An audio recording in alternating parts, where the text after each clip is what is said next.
ہمیں کیسے معلوم ہو کہ ہمارے گناہ بخش دیے گئے ہیں؟ کیا اس کا کوئی طریقہ ہے یا کوئی نشانیاں ہیں؟ تو یہ ارشاد فرما دیں۔ حقیقت تو یہ ہے کہ جس نے ایک گناہ کر دیا وہ اب آخر عمر تک اس کی وجہ سے خوف زدہ رہے، کہیں یہی گناہ مجھے دوزخ میں تو نہیں ڈال دے گا۔ خوف تو یہ ہے، خوش فہمی یہ ہے کہ بس بہت پرانی بات ہو گئی، اب تو میں نیک بن گیا ہوں، یہ خطرناک ہے۔ کوئی نیکی پرانی نہیں ہوتی، گناہ بلایا نہیں جاتا، یہ تو حدیث کے الفاظ ہیں۔ ایک بار کر لیا تو اب یہ کہ وہ گناہ تو سب ہو گیا، لیکن اللہ پاک کی رحمت بہت بڑی ہے کہ وہ معاف فرما دے، ڈرتے رہے آدمی۔ حضرت عتبۃ الغلام رحمت اللہ علیہ ولی اللہ گزرے، ایک بار کسی مکان کے قریب سے گزرے تو آپ بے ہوش ہو کر زمین پر آ گئے۔ پھر جب ہوش میں آئے تو پوچھا کیا ہوا آپ کو؟ فرمایا کہ میں اس مکان کے پاس سے گزرا تو مجھے یاد آ گیا کہ بچپن میں اس مکان کے اندر مجھ سے گناہ ہو گیا تھا، تو وہ مجھے یاد آ گیا۔ تو یہ ہے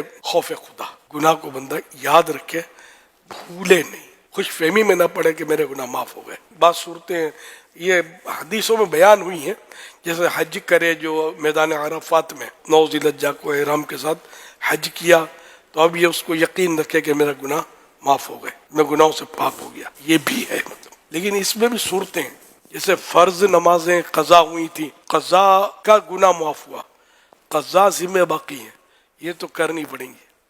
اگر ان میں بلا وجہ تاخیر کر دی اس نے تو اثر 9 گناہ تازہ ہوا۔ اس طرح حقوق العباد مزدلفہ میں معاف ہوتے ہیں، تو اس کے معنی یہ حجی کے لیے، سب کے لیے نہیں۔ ویسے کوئی ان دنوں میں مزدلفہ گیا اس کی فضیلت نہیں ہے، حج کے لیے جو گیا ہوا ہے مزدلفہ میں حقوق العباد، بندوں کے حقوق معاف ہوتے ہیں۔